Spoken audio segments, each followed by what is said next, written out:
Hello friends, कैसे हैं आप लोग। आई होप अच्छे होंगे। आज मैं इस वीडियो में बात करने वाला हूं आज WWE के रेसलमेनिया 40 के नाइट 1 के बारे में। किस तरीके का जो है पूरा रेसलमेनिया 40 देखने को मिला है, तो उसका डिटेल में बात करने वाला हूं। क्या क्या चीज़ें हमें देखने को मिली और कौन मैसेज के अंदर विनर निकला है, तो मैं उसका डिटेल में बात करने वाला हूँ। तो आप लास्ट तक जरूर बने रहिएगा। तो देखा जाए दोस्तों, अगर आपको WWE स्टूडियो इन्फॉर्मेशन वीडियो देखना पसंद है, तो आप मेरे चैनल और रेसलिंग और गॉसिप को सब्सक्राइब, साथ ही बेल आइकन को दबा लें, जिससे WWE स्टूडियो जो भी नई वीडियो है वो आपके पास तक जरूर पहुँचे। देखा जाए जो हमें रेसलमेनिया 40 का स्टार्टिंग देखने को मिलता है, वो सबसे पहले the man Becky Lynch versus Riya replay के बीच में देखने को मिलता है, जो कि वोमेंस वर्ल्ड चैंपियनशिप के लिए मैच था। कहने का मतलब ये मैच वाकई में स्टार्टिंग में ही काफ़ी पेस पे था। किस तरीके से यहाँ पे जो ये दोनों बंदे मतलब बेकी लिंच और रिया रिप्ली दोनों अपना हाई मूव, फ्लाइंग मूव सब कुछ लगा रहे हैं। किस तरीके से सुप्लेक्स से देखा, डीडीटी देखा, और बेकी लिंच का लेग ड्रॉप भी काफ़ी अच्छा था। और एक तरीके से और जहाँ पे किस तरीके से रिया रिप्ली ने बेकी लिंच को पावर मूव लगाया था, वो भी काफ़ी अच्छा था। पावर मूव लगाने के बाद उन्होंने फिगर 8 भी लगाया था। मतलब ऐसा लग रहा था कि भाई काफ़ी हद तक चांस है कि रिया रिप्ली एक तरीके से पूरा डोमिनेंस दिखा रही थी, और दिखाना भी चाहिए, क्योंकि रिया रिप्ली डोमिनेटिंग चैंपियन है, तो उनका दिखाना काफ़ी अच्छा था। इसके बाद हमने क्या देखा कि इस तरीके से भाई द मैन बेकी लिंच ने रिया रिप्ली को एक तरीके से मैन हैंडल स्लैम लगाया, जिसके बाद फिर यहाँ पे किक आउट हो जाता है। मैन हैंडल स्लैम पे भी किक आउट हो रहा है। उसके बाद फिर हमने रिया रिप्ली का बेकी लिंच के ऊपर रिप टाइट देखा, उस पर भी किक आउट होता रहा। मतलब सोच लिया कि आधा टाइम बीत गया है और ये दोनों एक तरीके से इनका फिनिशर भी पड़ चुका है, लेकिन वहाँ पे किक आउट हो जा रहा है। मतलब ऐसा देख के लग रहा है भाई कुछ भी हो सकता है इस मैच की एंडिंग में। और किस तरीके से रिया रिप्ली एक तरीके से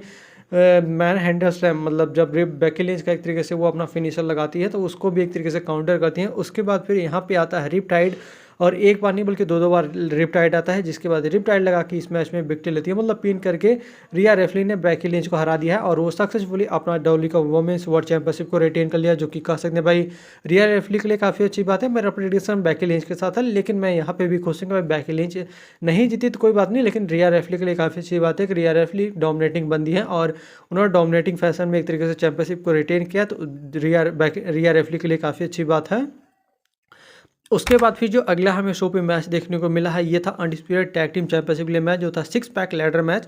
यहाँ पे DIY versus Awesome Truth versus New Day versus aggression वाला nation three versus Catch Republic versus New Day Judgment Day के बीच में मैच था। करने का मतलब यहाँ पे 6 टैग टीम थे, और मैच काफ़ी अच्छा चलता है, काफ़ी अच्छा स्पॉट है कि इस तरीके से लैडर का भाई यूज इतना ज़्यादा अच्छा इस तरीके से लैडर का यूज हुआ, उतना तो मुझे किसी अन्य लैडर मैच में मतलब मनी इन द बैंक में भी नहीं यूज देखने को मिला था जितना इस मैच में था। मैच काफ़ी अच्छा था, और ग्रेशन वाला ऑस्टिन थ्योरी की इस तरीके से लग रहे हैं भाई आर ट्रूथ एक तरीके से पूरी तरीके से जॉन सीना स्टाइल में लड़ रहे थे। पूरा नकल सकल वगैरह सब कुछ लगाया था। यू कांट सी मी, मतलब एक तरीके से ए भी लगाया ऑस्टिन थ्योरी को, वो भी लैडर के ऊपर। मतलब देख के काफ़ी अच्छा लगता है। और जो न्यूचे कैच रिपब्लिक वाले ऊपर से कूद रहे हैं, हाई फ्लाइंग मूव से दरा वो रिंग से बाहर कूद रहे हैं, वो भी काफ़ी अच्छा था। लेकिन लास्ट में हमने देखा कि इस तरीके से ग्रेशन वालन एंड ऑस्टिन थ्योरी एक तरीके से स्मैकडाउन टैग टीम चैंपियनशिप को बाहर निकाल लेते हैं, और वो बन जाते हैं हमारे new SmackDown tag team champion. इसके बाद लास्ट में हमने देखा किस तरीके से आर ट्रूथ चढ़ जाते हैं लैडर के ऊपर, और आर ट्रूथ ने एक तरीके से रॉ टैग टीम चैंपियनशिप को एक तरीके से निकाल लिया है, और आर ट्रूथ और मिज बिन जाते हैं हमारे new raw tag team champions, जो कि कह सकते हैं भाई आर ट्रूथ एंड ग्रेशन वालर के लिए काफ़ी अच्छी बात है कि एक तरीके से स्मैकडाउन और रॉ टैग टीम दोनों चैंपियनशिप को काफ़ी अच्छे तरीके से अलग अलग कर दिया गया। मतलब ऐसा लग रहा था कि भाई ये चीज़ें कैसे अलग होंगी, लेकिन काफ़ी अच्छे तरीके से स्मार्ट मूव खेला डोली ने, और रॉ टैग टीम चैंपियनशिप को और स्मैकडाउन टैग टीम चैंपियनशिप को दोनों अच्छे तरीके से इस रेसलमेनिया के अंदर ही अलग कर दिया था। भाई इस चीज़ के लिए काफ़ी अच्छी बात है। उसके बाद फिर जो अगला हमें शो पे देखने को मिला है, ये था टैग टीम मैच, जहाँ पे होते हैं Rey Mysterio and Andrade versus Dominik Mysterio versus Santos Escobar के बीच में। मैच काफ़ी अच्छा चलता है, जिस तरीके से डबल क्रॉस बॉडी भी देखने को मिला, रिंग साइड पे ओवर 619 भी देखा संतोष एस्कोबार के ऊपर रे मिस्टीरियो के द्वारा। उसके बाद फिर LW और लेगाटो डेल फैंटास्मा की पूरी टीम आ जाती है, जेलिना वेगा वगैरह आपस में लड़ वगैरह रहे हैं रिंग साइड के ऊपर। काफ़ी हद तक चांस था, और किस तरीके से डोमिनिक मिस्टीरियो भी एक तरीके से काफ़ी ज़्यादा डोमिनेटिंग वे में लड़ रहे थे। मतलब देखने में काफ़ी अच्छा लग रहा था। अंद्रादे को, जो कि रेसलमेनिया के अंदर उनका मूव्स काफ़ी अच्छे होते हैं, वो भी देखने को मिला था। और जब एक तरीके से डोमिनिक मिस्टीरियो रिंग साइड पे जाके जब चेयर निकालने के लिए आते हैं, भाई मैं चेयर लेके मारूंगा, लेकिन यहाँ पे एक तरीके से NFL के बंदे आ जाते हैं। हाँ भाई, NFL के दो बंदे आ जाते हैं मास्क लगाए हुए। उन्होंने एक तरीके से डोमिनिक मिस्टीरियो को पीटा, उसके बाद फिर उनको रिंग के अंदर भेजा, जहाँ पे एक तरीके से 619 देखा। 619 लगाने के बाद एक तरीके से रे मिस्टीरियो ने पिन करके इस मैच में विक्ट्री लिया। मतलब यहाँ पे अंद्रादे और रे मिस्टीरियो इस मैच को जीत गए, जिसके बाद फिर LW के पूरे बंदे इस चीज़ को सेलिब्रेट करते हैं। हालांकि देखा जाए तो मैच उतना अच्छा डिलीवर नहीं है जितना होना चाहिए था, लेकिन मैच देखने में काफ़ी अच्छा था, जहाँ पे रे मिस्टीरियो और अंद्रादे इस मैच को विक्ट्री ले हैं। तो भाई उनके लिए काफ़ी अच्छी और बढ़िया बात है। उसके बाद फिर जो अगला हमें शो पे देखने को मिला है मैच, ये था brothers versus brothers, juicy versus juicy, Jey Uso versus Jimmy Uso के बीच में। कहने का मतलब यहाँ पे सबसे पहले जे उसो आते हैं और जे उसो आने के बाद किस तरीके से जे उसो का भाई नाचना गाना तो वो देखने में काफ़ी चलेगा। जिमी उसो आते हैं, जिमी उसो आने के बाद यहाँ पे एक तरीके से स्टार्ट हो जाता है मैच ही। रिंग साइड के ऊपर लड़ रहे हैं, रिंग के अंदर लड़ रहे हैं, एक तरीके से एक दूसरे के ऊपर सुपर किंग मार रहे हैं। मतलब सुपर किक जैसे लगता है ना भाई, सुपर किक मतलब कुछ नहीं, इनके लिए एक दूसरे का चाटा मारना, उस तरीके से सुपर किक पड़ रहा था एक दूसरे के ऊपर। सुपर किक उसका पड़ रहा है जिम्मी उसो का, तो जी उसो एक तरीके से ईट पड़ रहा है, दूसरी तरीके से नो ईट। मतलब लोगों का, ऑडियंस का कहना भी काफ़ी अच्छा था किस तरीके से ईट नो ईट, मतलब देखने में काफ़ी अच्छा था जिस तरीके से यहाँ पे सुप्लेक्स वगैरह भी लगा था। और एक मोमेंट ऐसा भी था जहाँ पे जिम्मी उसो भाई अपोलाइज करते हैं कि भाई मुझे माफ़ कर दे, गलती हो गई, तो मेरा भाई है, ऐसा नहीं करना चाहिए था मुझे। लेकिन यहाँ पे जी उसो मान भी जाते हैं कि भाई हाँ ठीक है, हम दोनों साथ हो जाते हैं, एक तरीके से गले भी मिलते हैं। लेकिन यहाँ पे जिम्मी उसो ने एक तरीके से जे उसो को ऊपर ही टर्न हो गया, उसके बाद उन्होंने सुपर किंग मारा, स्प्लैश मारा और लग रहा था कि पिन करके जीत जाएंगे, लेकिन यहाँ पे किक आउट हो जाता है। जिसके बाद यहाँ पे जिम्मी उसो आते हैं होश में, जिम्मी उसो ने एक तरीके से सुपर किंग मारा, स्पीयर मारा, इसके बाद फिर स्प्लैश मार के इस मैच में विक्ट्री लिया। मतलब यहाँ पे जे उसो ने एक तरीके से जिम्मी उसो का हरा के इस मैच में विक्ट्री लिया, जो कि कह सकते हैं भाई जे उसो के लिए काफ़ी अच्छी बात है। हालांकि देखा है तो जिम्मी उसो थोड़ा सा अगर जीत जाते तो उनके लिए भी काफ़ी अच्छा था, लेकिन यहाँ पे जो जे उसो जीते हैं तो भाई जे उसो के लिए काफ़ी अच्छा और बढ़िया बात है। उसके बाद फिर जो अगला हमें शो पे देखने को मिला है मैच, ये था damage control versus Bianca Blair, Jade Cargill and Naomi के बीच में 6 वोमेन टैग टीम मैच था। सबसे पहले जो डैमेज कंट्रोल आती है, भाई डैमेज कंट्रोल का जो इंट्रेंस था वो वाकई में देखने में काफ़ी अच्छा था। और वहीं बियंका ब्लेयर, जेड कारगिल और नियोमी का इंट्रेंस भाई वाकई में एक तरीके से जो ऑरा होता है, करने का मतलब जब सुपरस्टार को रिप्रेजेंट किया जाता है किस तरीके से भाई उनका एंट्रेंस स्पेशल होता है, तो उनका ऑरा ही अलग होता है। तो यहाँ पे भी एक तरीके से जेड कारगिल जो एंट्रेंस था वो काफ़ी अच्छा था, नियोमी का भी, बियंका ब्लेयर का भी, सभी का एंट्रेंस काफ़ी अच्छा हुआ था।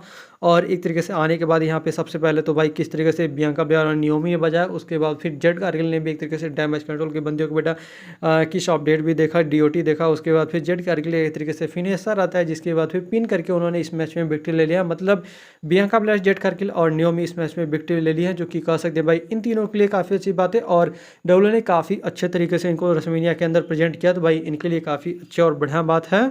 उसके बाद फिर जो अगला हमें शो पे देखने को मिला है मैच, ये था इंटरकॉन्टिनेंटल चैंपियनशिप के लिए match, Gunther versus Sami Zayn के बीच में। सबसे पहले सैमी जेन आते हैं, उसके बाद आते हैं the ring journal Gunther. Gunther आने के बाद किस तरीके से भाई मैच की स्टार्टिंग में ही गंथर ने बजाना चालू कर दिया सैमी जेन को, भाई बता दिया कि भाई गंथर ऐसे ही नहीं, भाई मैं इतना लंबा चैंपियन ऐसे ही नहीं हूँ, मेरे सामने ऐसा कोई नहीं टिकता। एक तरीके से सुप्लेक्स वगैरह भी देख रहे थे, किस तरीके से डेटी भी देख रहे थे कि वो मिल रहा था। और एक तरीके से सैमी जेन का वो जो सुप्लेक्स होता था वो तो काफ़ी अच्छा था, वर्टिकल सुप्लेक्स। उसके बाद फिर यहाँ पे स्लीपर लॉक भी देखा, वो तो काफ़ी अच्छा था गंथर का सैमी जेन के ऊपर। एक तरीके से पावर बम दिखा, पावर बम के ऊपर भी एक तरीके से किक आउट हो रहा है। उसके बाद फिर हलवा किक देखा, किसी तरीके से सैमी जेन ने गंथर को लगा, तो वहाँ पे काफ़ी अच्छा था। लेकिन गंथर भाई रुकते नहीं, इसके बाद उन्होंने काउंटर करके एक तरीके से डबल पावर बम लगा, एक बार पावर में उसका पावर स्प्लैश लगाया, दो बार स्प्लैश भी लगाया था, लेकिन यहाँ पे भी किक आउट हो जा रहा था। इसके बाद हमें लगा भाई अब तो कुछ करना ही पड़ेगा, असंभव सी चीज़ें गंथर को रिटेन करने के लिए, लेकिन ऐसा कुछ होता नहीं। इसके बाद फिर जब वो तीसरी बार सुप्लेक्स लिए जा रहे होते हैं, तभी सैमी जेन ने एक तरीके से उसको हलवा किक में कन्वर्ट कर दिया। एक हलवा किक मारा, उसके बाद फिर डबल हलवा किक, फिर ट्रिपल हलवा किक मारने के बाद सैमी जेन पिन करते हैं और यहाँ पे काउंट आउट होता है 1 2 3, जिसके बाद फिर सैमी जेन जीत गए हैं। उन्होंने गंथर को सक्सेसफुली हरा दिया है और वो बन गए हैं हमारे न्यू इंटरकॉन्टिनेंटल चैंपियन, जो कि कह सकते हैं भाई सैमी जेन के लिए काफ़ी अच्छी बात है। हालांकि चांस नहीं था सैमी जेन जीतने का, लेकिन सैमी जेन जीत गए हैं। हालांकि देखा जाए तो मुझे लगता है सबसे वर्स्ट डिसीजन है डब्ल्यू का, जो कि सैमी जेन को जिता के। तो आप मुझे कमेंट करके जरूर बताना क्या लगता है आपको। वहीं जो हमें डब्ल्यू के रेसलमेनिया 40 के अंदर नाइट 1 पे जो मेन इवेंट में देखने को मिला है मैच, ये था टैग टीम मैच जो होने वाला था Cody Rhodes, Seth Rollins and the rock and Roman. इसके बीच में सबसे पहले कोडी रोड्स आते हैं, भाई कोडी रोड्स का वही सही अंदाज में एंट्री, और जो एंट्री इन चारों की होती है भाई वाकई में काफ़ी ज़्यादा। सबसे पहले कोडी रोड्स आते हैं और उसके बाद फिर सेथ रॉलिंस आते हैं, भाई सेथ रॉलिंस का वही गाना बजाना वाला, मतलब उनके तो ड्रेसेस की काफ़ी अच्छे होते हैं। उसके बाद फिर द रॉक आते हैं, भाई द रॉक का थीम सॉन्ग लगभग 5 मिनट का चला था, पूरी तरीके से इंट्रेंस भाई सब कुछ वाह वाह मोमेंट कर सकते हैं। भाई द रॉक का एक तरीके से इंट्रेंस ही देखने में काफ़ी अच्छा था, भाई इनका मैच तो छोड़ ही दो, पहले तो इंट्रेंस ही देख लो, उतना काफ़ी अच्छा था। किस तरीके से भाई द रॉक वो प्रामा बुल वाला जो साउंड वाला होता है वो तो चल रहा था, आगे वाला उसमें काफ़ी अच्छा था। और ये एक तरीके से पीपल्स चैंपियन वाला चैंपियनशिप भी लाए थे, ड्रेस काफ़ी अच्छा था, मतलब देखने में वाह वाले मोमेंट, काफ़ी बड़े सुपरस्टार की तरह उन्होंने एंट्री लिया, तो उसके लिए काफ़ी अच्छी बात है। लास्ट में आते हैं ट्राइबल चीफ रोमन रिक्स, भाई रोमन रिक्स का भी शाही अंदाज में आते हैं, मतलब पूरी तरीके से इन चारों का इंटरेस्ट वाकई में काफ़ी था। इसके बाद फिर यहाँ पे रोमन रेंस और सेथ रॉलिंस इस मैच को स्टार्ट करते हैं। स्टार्ट करने के बाद किस तरीके से भाई मैच काफ़ी अच्छा चल रहा था। जिस तरीके से द रॉक आते हैं, द रॉक आने के बाद उन्होंने सीधा कि भाई सेथ को हटाओ, कोडी को लाओ। उन्होंने कोडी को कॉल आउट किया, तू आ जा अंदर, हम दोनों देखते हैं। उसके बाद फिर हमने देखा किस तरीके से भाई ये दोनों लड़ रहे हैं, एल्बो फाइट भी वगैरह भी देखा किस तरीके से, मतलब सब कुछ था। द रॉक एक तरीके से पूरी तरीके से मार रहे हैं, बजा रहे हैं एक दूसरे को, मतलब देखने में काफ़ी अच्छा था। सेथ रॉलिंस का यहाँ पे एक तरीके से कर्ब स्टॉम्प भी देखा था भाई, वो तो काफ़ी अच्छा था। सॉफ्ट शूटर देखा सेथ रॉलिंस के ऊपर एक तरीके से द रॉक का। उसके बाद फिर स्टॉम्पिंग देखा था द रॉक ने, एक तरीके द रॉक के ऊपर एक तरीके से रॉलिंस का वहाँ पे किकआउट हो रहा था। कोडी रोड्स का कोडी कटर भी देखा, सुप्लेक्स देखा, सुपरमैन पंच भी देखा था। उसके बाद स्टॉम्प देखा, कोडी क्रॉस देखा, स्पीयर देखा, मतलब सब कुछ इस मैच में था। मतलब यहाँ पे एक तरीके से रिंग साइड पे भी जाकर लड़ रहे हैं भाई। रेफरी को ये कहा द रॉक ने, अगर तू गिना तो तू फायर हो गया, और पूरा वार्निंग दे दिया। उसके बाद फिर रिंग साइड के ऊपर जाकर लड़ रहे हैं, ऑडियंस के साइड जाकर लड़ रहे हैं, बॉटल के एक दूसरे के ऊपर पानी फेंक रहे हैं, मतलब पूरी तरीके से। और एक तरीके से रिंग्स के बाहर आके, मतलब रिंग के अंदर आके जिस तरीके से अनाउंसर टेबल के ऊपर द रॉक को कोडी रोड्स ने रॉक बॉटम ले गया। उसके बाद फिर सेथ रॉलिंस के ऊपर एक स्मूथ सा अच्छा सा स्पीयर मारा है रोमन रेंस ने, पूरी तरीके से बैरिकेड तोड़ते हुए। मतलब यहाँ पे मज़ा ही मज़ा था। और कहने का मतलब पूरा सब कुछ भरा हुआ था। और पूरी तरीके से यहाँ पे एक तरीके से रिंग के अंदर यहाँ पे हमने डबल पेडिग्री भी देखा था, जहाँ पे द रॉक और रोमन रेंस को लगा था, और डबल लोग की एक तरीके से पिन कर रहे थे, वहाँ भी किक आउट था, मतलब पूरी तरीके से। और द रॉक बॉटम ये देखा, सब कुछ था, मतलब देखने में मज़ा था। और नीचे रिंग्स के अंदर आके यहाँ पे हमने रोमन रेंस के ऊपर डबल क्रॉस रोड से देखा, वहाँ पे किक आउट था। उसके बाद फिर यहाँ पे रोमन रेंस का था स्पीयर। उसके बाद फिर द रॉक आते हैं, टैग इन करते हैं अंदर, द रॉक रिंग्स के अंदर जाते हैं। उसके बाद फिर कोडी रोड्स के ऊपर उन्होंने सबसे पहले पीपल्स एल्बो लगाया। उसके बाद फिर मतलब वही मतलब पीपल्स एल्बो लगाने के बाद यहाँ पे द रॉक ने कोडी रोड्स को पिन करके इस मैच को जीत लिया। मतलब the rock and Roman Reigns ने कोडी रोड्स और सेथ रॉलिंस को हरा दिया है। कोडी रोड्स और सेथ रॉलिंस तो रिंग्स में पड़े होते हैं वही पुराने अंदाज में कि भाई कैसे हार गए, और यहाँ पे the rock and Roman Reigns अपने वही सही अंदाज में किस तरीके से भाई मैं तो जीत गया, मैं तुम्हें दिखाऊंगा कि ब्लड लाइन रूल क्या होता है। और वो दोनों अपने सही अंदाज में अपने अपने बैक स्टेज जाते हैं, जो कि कह सकते हैं भाई the rock and Roman Reigns के लिए काफ़ी अच्छी और बढ़िया बात है। हालांकि देखा जो नाइट 1 था वो वाकई में देखने में काफ़ी अच्छा लगा था। आप मुझे कमेंट कर देना आपको कैसा लगा, तो आप मुझे कमेंट करके जरूर बताना। तो देखा जाए दोस्तों, जो आज का वीडियो था यहीं तक था। अगर वीडियो अच्छा लगा तो वीडियो को लाइक शेयर, साथ ही चैनल को सब्सक्राइब जरूर कर लें, और अपने दोस्तों वगैरह तक जरूर शेयर करें। Thank you.